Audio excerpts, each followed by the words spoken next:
Today we're going to look at a very familiar story in the Bible found in the book of Judges, chapter 6. We're looking at the story of Gideon. We've all read the story of Gideon, many of us, and I think we're going to find something in here that will pertain to us today. And a very interesting story. Chapter 6 of the book of Judges, beginning in chapter 11. It says, "Now the angel of the Lord came and sat under the terebinth tree, which was in Ophrah, which belonged to Joash the Abiezrite, while his son Gideon threshed wheat in the winepress in order to hide it from the Midianites." So I want to stop there. In verse 11, it's revealed to us that they are God's people are hiding from the Midianites, because what would happen is the Midianites would be oppressing the people. And for years this went on. As a matter of fact, for about 7 years this was going on. And whenever they would grow their crops, when it was time for the harvest, the Midianites would come and take those crops. So here, Gideon is hiding from the Midianites. Then in verse 12 it says, "And the angel of the Lord appeared to him and said to him, 'The Lord is with you, you mighty man of valor.'" Now, right there I want to stop for one moment. Here's Gideon hiding. And at that time, the angel of the Lord comes and says, he addresses Gideon as a mighty man of valor. Very interesting choice of words. Then in verse 13, it says, "Gideon said to him, 'O my Lord, if the Lord is with us, why then has all this happened to us? And where are all his miracles which our fathers told us about, saying, Did not the Lord bring us up out of Egypt? But now the Lord has forsaken us and delivered us into the hands of the Midianites.' Then the Lord turned to him and said, 'Go in this might of yours, and you shall save Israel from the hand of the Midianites. Have I not sent you?' So he said to him, 'O my Lord, how can I save Israel? Indeed, my clan is the weakest in Manasseh, and I am the least in my father's house.'" So here, the angel of the Lord comes to Gideon as he's hiding, and he addresses him that he is a mighty man of valor. And so then Gideon says to him, "If I'm this mighty man of valor, how can you choose me? Because I'm from the smallest tribe, and I am the weakest in the smallest tribe." So then he says to him, in verse 16, "And the Lord said to him, Surely I will be with you, and you shall defeat the Midianites as one man. Then he said to him, If now I have found favor in your sight, then show me a sign that is with you, that it is you who is talking to me." So here Gideon is hiding.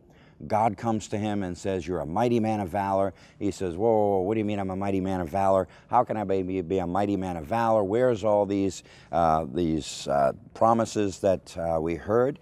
And so for me, as I'm looking at this story, I don't see Gideon at this point as a mighty man of valor. So how could God call him a mighty man of valor? That is the question that I have for you today. Now, if you turn with me to the book of Hebrews, we're going to go to the book of Hebrews and chapter 11. We see something interesting. The book of Hebrews, chapter 11. Now, we know Hebrews chapter 11 to be the faith chapter, if you will. The hall of faith, we call it. And so we're going to pick it up in Hebrews chapter 11.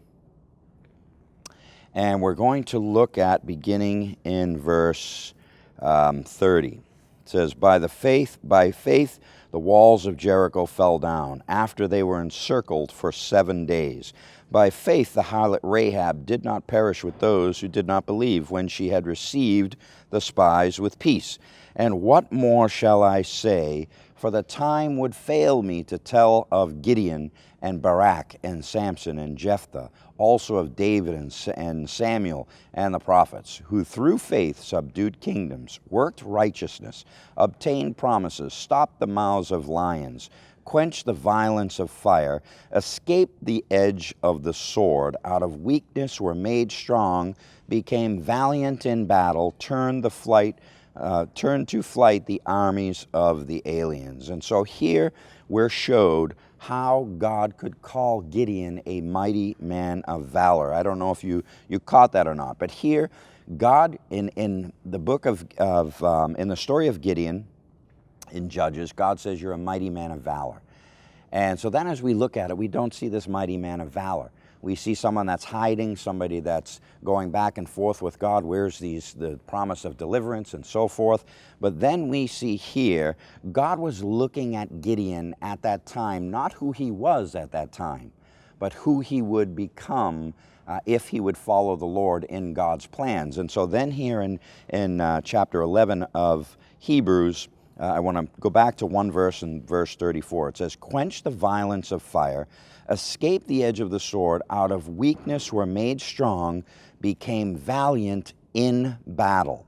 And so Gideon, we know the story of Gideon. He followed God. God brought him into that battle, and he was able to deliver God's people in that battle. So Gideon himself became a mighty man of valor in the battle. For you and I today, when we have these battles, every one of us is going through battles. When we follow God's plan, then we too will be called a mighty man and woman of valor. We become valiant when we are in the battle.